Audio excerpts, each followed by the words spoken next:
পশ্চিম এশিয়ার রাজনীতিতে ভয়ঙ্কর মোড়। ইসরায়েল আমেরিকা যৌথ অভিযানে ইরানের সর্বোচ্চ নেতা আয়াতুল্লাহ আলী খামেনি নিহত হওয়ার দাবির পর বেশ কিছু প্রশ্ন উঠছে। ইসলামীয় প্রজাতন্ত্র কি ভেঙে পড়েছে? রাজশাহী কি ফিরছে? ট্রাম্প নেতানিয়াহুর পরবর্তী লক্ষ্যই বাকি। নমস্কার, আমি শ্রীপর্ণা, আপনারা দেখছেন হাই নিউজ। আজকের এই ভিডিওতে ইরানের ক্ষমতার অলিন্দ যুদ্ধের ভবিষ্যৎ এবং আন্তর্জাতিক রাজনীতির সুসম্পর্ক বিশ্লেষণ আপনাদের জানাবো। ইহুদি মার্কিন যৌথ অভিযানে রক্তাক্ত হয়েছে ইরান। সেখানকার শিয়া ধর্মগুরু তথা সর্বোচ্চ নেতা আয়াতুল্লাহ আলী খামেনিকে হত্যা করেছে তারা। শিয়া কট্টরপন্থীদের শাসনে থাকা পারস্যের প্রজাতান্ত্রিক সরকারের পতন কি তবে আসন্ন? উপসাগরীয় দেশটিতে ফের ক্ষমতায় ফিরবে রাজশাহী? পশ্চিম এশিয়ার বাতাসে ইতিমধ্যেই ঘুরপাক খাচ্ছে এই সমস্ত কিছু প্রশ্ন। যদিও সেই কাজ যে একেবারেই সহজ নয় তা এক বাক্যে স্বীকার করেছে দুনিয়ার তাবড় প্রতিরক্ষা বিশ্লেষকেরা। চলতি বছরের 27 ফেব্রুয়ারি যৌথভাবে ইরানকে নিশানা করে ইসরায়েল এবং আমেরিকার ফৌজ। ওই দিন ভোরে সাবেক পারস্য দেশের রাজধানী তেহরান সহ একাধিক শহরে আছড়ে পড়ে তাদের ছোড়া একাধিক ক্ষেপণাস্ত্র এবং ড্রোন। ইহুদিরা এই অভিযানের নাম রেখেছে অপারেশন লায়ন্স রোর।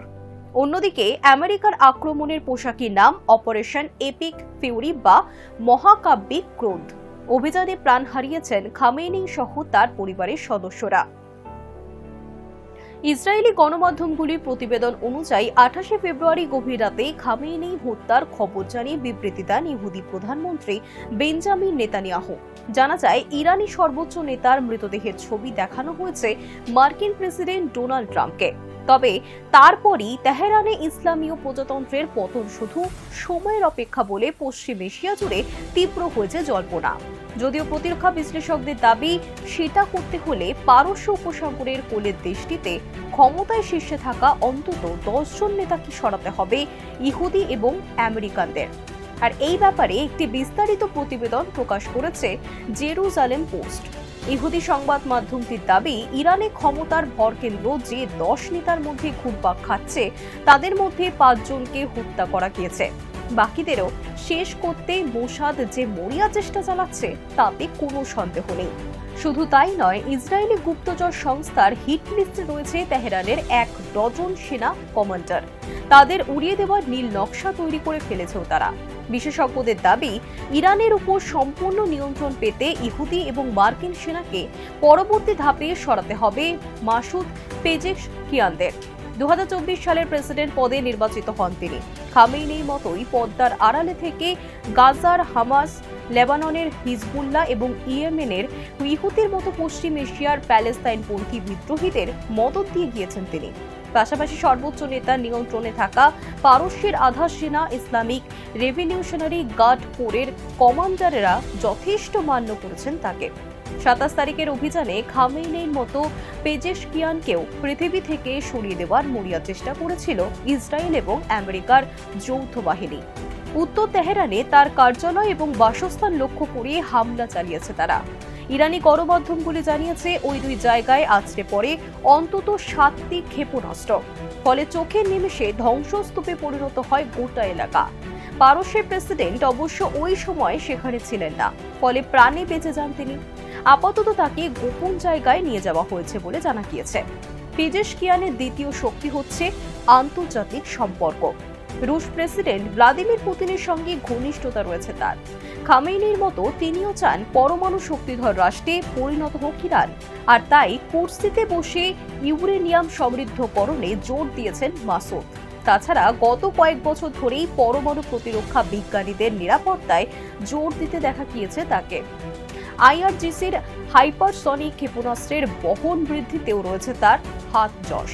প্রেসিডেন্ট পেজেশকিয়ানদেরকে বাদ দিলে সাবেক পারস্যের দ্বিতীয় শক্তিশালী নেতা হচ্ছেন মোহাম্মদ বাঘের কালিবাফ।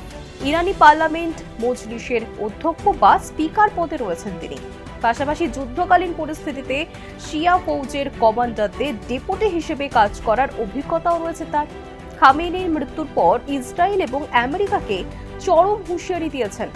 কালিবাফ জানিয়েছেন, ওরা সমস্ত লাল রেখা অতিক্রম করে গিয়েছে। ওদের নেতারা নোংরা অপরাধী। আমরা এমন আঘাত হানব যে ওদের ভিক্ষা করতে হবে। এই তালিকায় নাম রয়েছে ইরানের সুপ্রিম ন্যাশনাল সিকিউরিটি কাউন্সিলের সচিব আলী লারিজানির। তাকে তেহরানের বিদেশ নীতি শেষ কথা বলা যেতে পারে। গত বছর জুড়ে ইসরায়েলের সঙ্গে যুদ্ধের সময় আত্মগোপন করেছিলেন খামেনি। তখন দেশ চালানোর ভার ছিল লারজানির উপর। এখনো পর্যন্ত দুবার তাকে হত্যা করার চেষ্টা করেছে ইহুদি গুপ্তচর বাহিনী মোসাদ, কিন্তু কোনোবারই সাফল্যের মুখ দেখতে পারেনি তারা। পারস্য দেখলে ইসরায়েল এবং মার্কিন সেনার জন্য সবচেয়ে বড় কাঁটা হতে পারে আলী খামেনির পুত্র মোহতাবা। ইরানের রাজনীতিতে প্রকাশ্যে খুব একটা দেখা যায় না তাকে। সূত্রের খবর, গুপ্ত আড্ডা থেকে আইআরজিসিকে নিয়ন্ত্রণ করেন তিনি। খামেনির মৃত্যুতে বাবার খালি কুর্সিতে তাকে বসাতে পারেন তেহরানের কট্টরপন্থীরা। এছাড়াও শিয়া রাষ্ট্রটির নিয়ন্ত্রণ পেতে হলে আব্বাস আরাঘাচি এবং সাদেক লারিজানিকে রাস্তা থেকে সরাতে হবে নেতানিয়াহু এবং ট্রাম্পকে, বলছেন বিশ্লেষকেরা।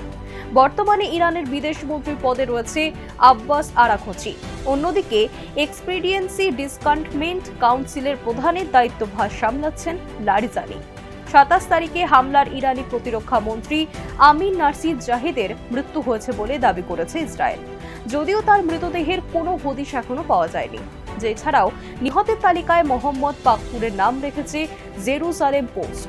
1 দশকের বেশি সময় ধরে ইরানের নিরাপত্তা এবং পরমাণু বিষয়ক সর্বোচ্চ নেতার সিনিয়র উপদেষ্টা পদে ছিলেন আলী শামখানি। বেশ কিছুদিন আইআরজিসির নৌবাহিনীর কমান্ডার হিসেবেও কাজ করেছেন তিনি। গত বছরের জন্য ইসরায়েলের সঙ্গে যুদ্ধ চলাকালীন তিনি মারা গিয়েছেন বলে খবর ছড়িয়ে পড়ে, কিন্তু লড়াই থামতেই গোপন ডেরা থেকে বেরিয়ে এসে সবাইকে চমকে দিয়েছেন শামিখানি। এবার অভিযানে ফের তার মৃত্যুর খবর সামনে এসেছে, যা নিয়ে কোনো বিবৃতি দেয়নি তেহরান। খামেনির মৃত্যুর পর দেশ চালাতে পৃথক বন্দোবস্ত করেছে ইরান। তেহরানের সরকারি সংবাদ সংস্থা জানিয়েছে, আপাতত প্রেসিডেন্ট পেজেশকিয়ান বিচার ব্যবস্থার প্রধান এবং অভিভাবক কাউন্সিলের এক আইন বিশেষজ্ঞকে নিয়ে একটি 3 সদস্যের কাউন্সিল তৈরি করা হচ্ছে। পরবর্তী শাসক নির্ধারিত না হওয়া পর্যন্ত সাময়িকভাবে শিয়া রাষ্ট্রটিকে নেতৃত্ব দেবেন তারাই। বিশেষজ্ঞদের দাবি, পারস্যে ইসলামীয় প্রজাতন্ত্রের ভিত বেশ শক্ত। খামেনি হত্যায় তাতে আঘাত করা গেলেও ভেঙে ফেলা সম্ভব হবে না। অন্যদিকে পালা বদলের ইরানে কাকে কুর্সিতে বসানো হবে ইতিমধ্যেই তার হিসাব কষাও শুরু করে দিয়েছে আমেরিকা। মার্কিন গুপ্তচর সংস্থা সেন্ট্রাল ইন্টেলিজেন্স এজেন্সি সংবাদ সংস্থা রয়টার্সকে জানিয়েছে যে আলোচনায় রয়েছেন পারস্যের নির্বাসিত যুবরাজ রেজা পাহলভি। ট্রাম্পের সরকার এবং যুক্তরাষ্ট্রের ফৌজের ভূয়সী প্রশংসা করে ইতিমধ্যেই সেখানকার একটি গণমাধ্যমে মুখ খুলেছেন তিনি। গত শতাব্দীর 70-এর দশকে শেষ পর্যন্ত ইরানে ছিল রাজশাহী। পারস্যের রাজা হিসেবে দেশ শাসন করেছিলেন মোহাম্মদ রেজা শাহ পাহলভি। 1979 সালে ইসলামীয় বিপ্লবের জেরে পতন হয় তার। দেশ ছেড়ে পালিয়ে প্রাণে বাঁচেন তিনি। বাবা ক্ষমতাচ্যুত হওয়ার আগেই অবশ্য দেশ থেকে নির্বাসিত হন যুবরাজ রেজা পাহলভি। দীর্ঘদিন ধরেই আমেরিকায় স্থায়ী বাসিন্দাও তিনি। 27 ফেব্রুয়ারি তেহরানে হামলার কয়েক ঘন্টার মধ্যেই একটি মার্কিন গণমাধ্যমকে সাক্ষাৎকার দেন তিনি। সাক্ষাৎকারে রেজা জানিয়েছেন, খামেনির সাম্রাজ্যের সবচেয়ে ক্ষতিগ্রস্ত ইরানের জনগণ। ক্ষমতা পেলে গণভোটের মাধ্যমে নতুন সংবিধান তৈরির প্রতিশ্রুতিও দিয়েছেন তিনি। তবে রয়টার্সের প্রতিবেদন অনুযায়ী তার ভাগ্যে শিকে নাও জিততে পারে, কারণ সিআইএ তালিকায় আছে আরও বেশ কয়েকটা নাম। তাছাড়া মার্কিন গোয়েন্দারা অনেকে মনে করছেন অচিরেই খামেনি জায়গা নেবেন আইআরজিসির কোনো শীর্ষ কমান্ডার, আর সেই দিকেই ধাপে ধাপে এগোচ্ছে তেহরানও। আর তাই খামেনির মৃত্যুতে এখনই যুদ্ধ থামাতে রাজি নন ট্রাম্প। আগামী 1 সপ্তাহ ইরানে লাগাতার বোমা বর্ষণ চলবে বলে ঘোষণা করেছেন তিনি। এর জবাব দিতে পশ্চিমী এশিয়ার একাধিক মার্কিন ঘাঁটিতে ইতিমধ্যেই ক্ষেপণাস্ত্র হামলা চালিয়েছে আইআরজিসি। আকাশ প্রতিরক্ষা ব্যবস্থা থাকা সত্ত্বেও সেগুলি সবকটি আটকাতে পারেনি সেখানকার আমেরিকান বাহিনী। চলতি বছরের 2 জানুয়ারি মধ্যরাতে সস্ত্রীক ভেনেজুয়েলার প্রেসিডেন্ট নিকোলাস মাদুরোকে তুলে আনে যুক্তরাষ্ট্রের ডেল্টা ফোর্স। ওই ঘটনার পর লাতিন আমেরিকার দেশটিতে নিজের পছন্দের ব্যক্তিকে বসাতে ট্রাম্পের খুব একটা সমস্যা হয়নি। বিশ্লেষকদের দাবি, সেই একই অঙ্ক কষে ইরানের ব্যাপারেও অগ্রসর হয়েছেন। শেষ পর্যন্ত তার হিসেব মেলে কিনা এখন সেটাই দেখার।